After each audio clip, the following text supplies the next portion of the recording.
Lucas capítulo 12, a partir do verso número 35.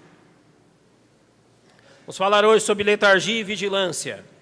O que o Senhor quer dos seus servos nesses últimos tempos? O que o Senhor deseja da nossa vida nesses poucos dias que nos restam? Eu vou ler um trecho um pouco mais longo, no capítulo 12 de Lucas. Eu lerei até do verso 35 até o verso 43. Ouçam com atenção. Estejam cingidos os vossos lombos e acesas as vossas candeias. Sede vós semelhantes aos homens que esperam o seu Senhor, quando houver de voltar das bodas, para que, quando vier e bater, logo possam abrir-lhe. Bem-aventurados aqueles servos, os quais, quando o Senhor vier, achar vigiando. Em verdade vos digo que se cingirá e os fará sentar à mesa, e chegando-se os servirá. E, se vier na segunda vigília, e se vier na terceira vigília, e os achar assim, bem-aventurados são os tais servos. Sabei, porém, isto, que se o pai de família soubesse a que hora havia de vir o ladrão, vigiaria e não deixaria minar a sua casa. Portanto, estáis vós também preparados, porque virá o Filho do Homem a hora que não imaginais. E disse-lhe Pedro: Senhor, dizes esta parábola a nós ou a todos, ou também a todos? E disse o Senhor: Qual é, pois, o mordomo fiel e prudente, a quem o Senhor pôs sobre os seus servos para lhes dar a tempo a ração? Bem-aventurado aquele a quem o Senhor, quando vier, achar fazendo assim. Vamos todos juntos ler o verso de número 43, juntos. Bem-aventurado aquele servo a quem o seu Senhor, quando vier, achar fazendo assim. Nosso Deus e nosso Pai, graças te damos por estarmos na tua casa nesta manhã. É o melhor lugar onde poderíamos estar nesse mundo, e não há lugar mais abençoado para estarmos. Não há lugar onde a nossa vida seja edificada como é edificada aqui. Não é lugar, ó Pai, onde o nosso tempo seja melhor aproveitado, e não há lugar melhor para glorificar o teu nome ao Senhor Jesus Cristo, nosso Salvador. O Senhor deixou essas palavras, ó Deus, a nós sobre a vigilância. Tu conheces a nossa vida, nesse tempo tão corrido, tão apertado, tão cheio de afazeres como é esse mundo. Talvez alguns de nós estejam pecando porque não vigiam. E nós rogamos a ação do teu Espírito Santo sobre todos nós, sobre o coração de cada um, começando no meu coração ao coração de cada irmão aqui, para que, ó Deus, tu nos fale através deste assunto, nos fale pelas palavras do Senhor Jesus Cristo. E se em alguma parte da nossa vida estamos pecando em não vigiar, que, ó Deus, o teu fortalecimento se faça presente, nos levando a agir como tu queres, como é o melhor para a nossa vida e como a forma que glorifica o teu nome. É o que oramos no nome de Cristo, nosso Salvador. Amém. Podemos assentar, irmãos. Letargia e vigilância. Uma vez eu contei aos jovens, eu creio que contei aos irmãos também, como foi que eu aprendi no exército o melhor tempo do inimigo atacar. O melhor tempo de você atacar alguém que está guardando algum lugar ou está protegendo alguma edificação. Por exemplo, aqui Jesus fala de uma segunda vigília, de uma terceira vigília. A primeira vigília no exército romano, no Império Romano, ela ia das 10 da noite às 2 da manhã. Então esse, no exército nosso, é chamado de turno, primeiro, segundo e terceiro turno. Aqui são chamados de vigílias. Então, das 10 da noite às 2 da manhã, um grupo de soldados se colocava a proteger algum lugar. Às 2 da manhã eles eram substituídos pela turma da segunda vigília. E essa vigília então prosseguia nos 3 turnos que eles realizavam. Da mesma forma, como ocorre hoje no nosso tempo, eles procuravam atacar esses vigias, esses vigilantes. Mas sempre procuravam o melhor momento de atacar os vigilantes. Quando eu estava no exército, os irmãos que estiveram aqui também, com certeza já fizeram também o trabalho de vigia, de guardas. E quando há treinamento em algum aspecto da guarda, eles colocam no treinamento algum outro soldado para atacar a guarda, para atacar aqueles que estão vigilantes. E com o tempo vai passando, você vai pegando, vamos dizer, as manhas das coisas, não é? Como fazer melhor as coisas. E você entende como é o ser humano e como é o guarda quando está lá guardando um lugar, quando está vigiando. Quando ele entra, ele tem que ficar aqui no nosso exército 2 horas cuidando daquele posto. E é interessante isso. O soldado novo, aquele que logo entrou no exército, ele não quer errar de forma alguma, ele não quer dar motivo para ser criticado. Então ele tem uma atenção extrema. Ele chega no seu posto de vigia e ele olha para tudo, ele presta atenção em tudo, ele está cuidando de todos os detalhes daquilo que é ao redor dele. Ele, claro, ele está sabendo alguém em algum momento vai atacar esse posto, então eu vou ficar cuidando, ficar cuidadoso em todo o tempo. Vamos dizer assim, os primeiros 30 minutos são de um cuidado excelente, extremo. Ele está extremamente atento, ele está à espera do inimigo, ele está esperando que alguém ataque o posto onde ele se encontra. E nos primeiros 30 minutos não acontece nada. Os próximos 30 minutos são um tempo também de muita vigilância. Ele está muito atento, mas não como estava. As coisas estão quietas, estão tranquilas. Ele começa naturalmente, nós temos naturalmente essa disposição de, conforme as coisas estão fáceis, nós vamos relaxando.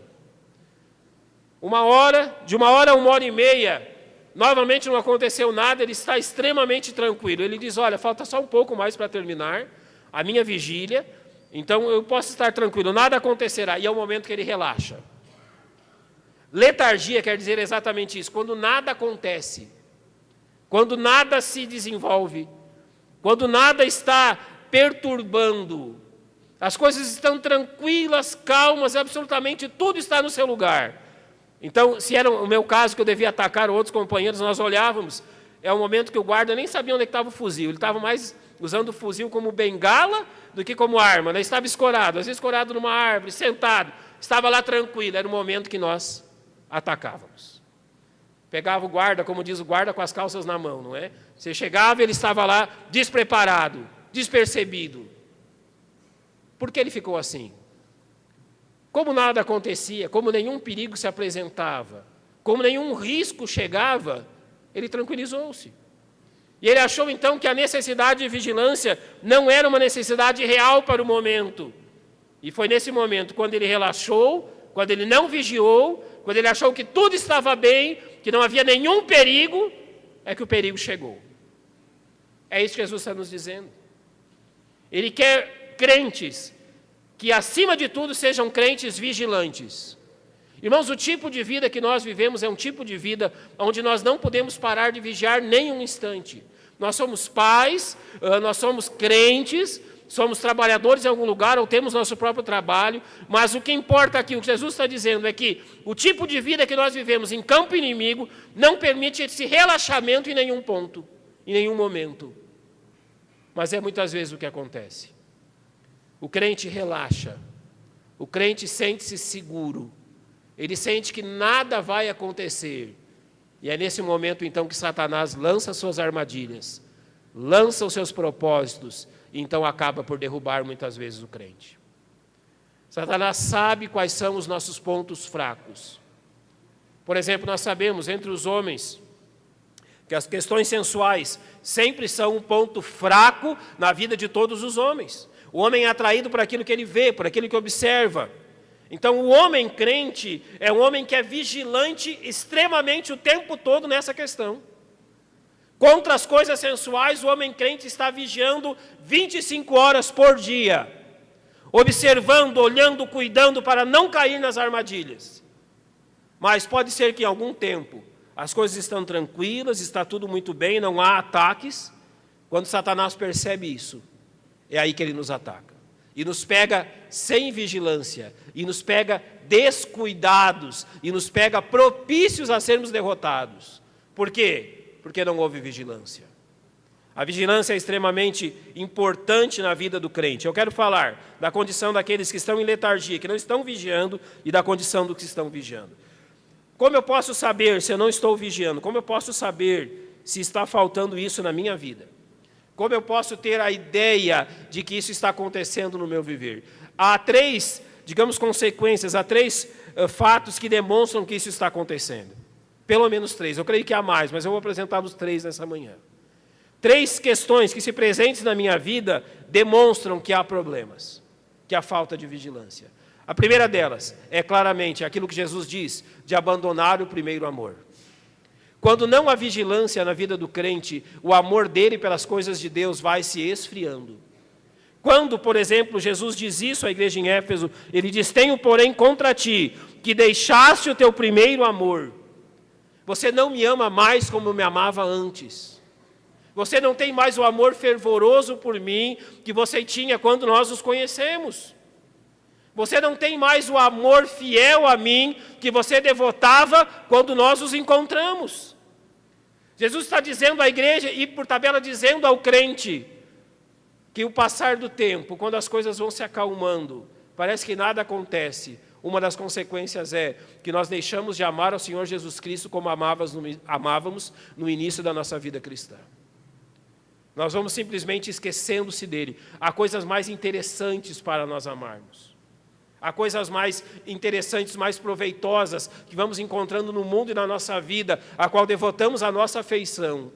E vamos colocando o Senhor Jesus Cristo em segundo, em terceiro, em quarto, em quinto, e assim a fila vai andando. Uma consequência clara da falta de amor por Cristo na vida é da falta de vigilância. Como eu não me importo mais com o que Cristo pensa de mim, eu também não me importo mais em cair em certos erros e pecados que antes, vigilante, eu não cairia. Como o Senhor Jesus Cristo já não ocupa no meu coração o lugar que Ele devia ocupar de primeiro lugar, eu já também não dou tanto valor às coisas que Ele não aprovaria na minha vida. E assim a vigilância vai sendo deixada de lado. Uma segunda forma de demonstrar isso, Hebreus capítulo 5, versos 11 e 12 diz: porquanto vos fizestes negligentes para ouvir, porque devendo já ser mestres pelo tempo, ainda necessitais de que se vos torne a ensinar quais sejam os primeiros rudimentos das palavras de Deus. Notem que aqui o autor diz: vos fizestes negligentes para ouvir. Notem como Deus valoriza o ouvir, como Deus valoriza o ler, como Deus valoriza o tomar conhecimento da sua vontade. Ontem mesmo, no filme que os jovens viram sobre Oséias, Oséias está lá, e tão bem representado pela forma que eles fizeram o filme, Oséias está clamando ao povo de Israel, dizendo que o meu povo peca por falta de conhecimento. O meu povo está se perdendo porque não tem o conhecimento do Senhor. E Oséias começa a falar isso ao povo, e o povo não quer ouvir aquilo. Como assim nós não temos o conhecimento do Senhor? Como estamos sendo negligentes em ouvir? Você pode dizer a nós essa manhã: pastor, eu venho a todas as escolas dominicais, eu venho a todos os cultos, participo de todos os estudos, leio a minha Bíblia. O conhecimento pode estar aqui, mas a negligência para ouvir também é quando você sabe que tem que fazer e não faz. Quando você sabe o que deve ser feito e não o faz. Essa negligência, essa preguiça para ouvir, também nos torna negligentes para vigiar. Se eu não sei quais são as novas armas do inimigo, ou como o inimigo tem demonstrado ou apresentado as suas armas, como eu vigiarei? Se eu não sei quais são os métodos dele, como eu vigiarei? E assim nós também, nesse sentido, deixamos de vigiar. Em terceiro lugar, 1 Coríntios 3:1 diz: E eu, irmãos, não vos pude falar como espirituais, mas como a carnais, como meninos em Cristo. Aqui agora a razão da falta de vigilância se dá pela infantilidade espiritual. Deixamos de nos alimentar, deixamos de crer, de amar a Cristo, de realmente depositar a nossa confiança dependente dele em todos os momentos, e passamos a agir como meninos em Cristo. O verso 3 diz: porque ainda sois carnais, pois havendo entre vós inveja, contendas e dissensões, não sois porventura carnais, e não andais segundo os homens. Ele está falando claramente de quando nos comportamos como crianças. Você já notou que as crianças não são vigilantes? Elas estão aproveitando o tempo, aproveitando o lugar, aproveitando a brincadeira. Elas não têm a capacidade de observar os perigos que estão ao redor, ou aquilo que pode machucá-las ou feri-las. Elas não têm essa percepção aguçada. E quando o crente está agindo infantilmente, ele também perde a percepção de ver como o inimigo está atacando.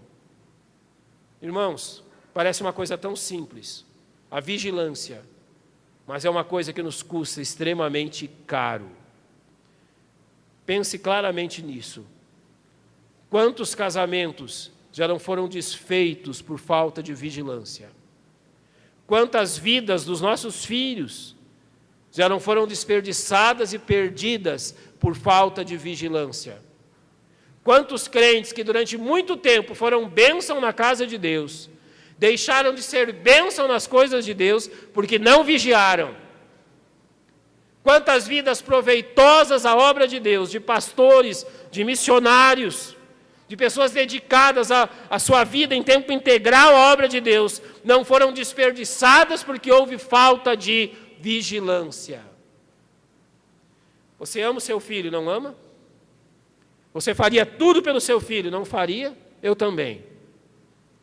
Mas quantas vezes nós pais não pecamos por falta de vigilância e perdemos o bem tão precioso que Deus nos deu, que pertence ao Senhor e voltará a Ele, mas que está sob o nosso cuidado e descuidamos por falta de vigilância. Satanás está à espera, à espreita de crentes que não vigiam. Você pode pensar assim: pastor, a minha vida tem sido uma vida de tantas dificuldades, no casamento, na família, no trabalho, em tudo aquilo que eu faço. Agora me diga claramente se você é um crente vigilante ou não, porque isso faz toda a diferença. Me diga claramente se no princípio dos teus problemas não está realmente o fato que você não está vigiando, que você está letárgico, que você não está cuidando dos perigos que te rodeiam, que você não está vigilante contra as ações do inimigo e não está cuidando da sua vida como você devia cuidar. Parece, como eu disse, algo tão simples, vigiar, mas acima de tudo é algo essencial na nossa vida, uma vida de vigilância.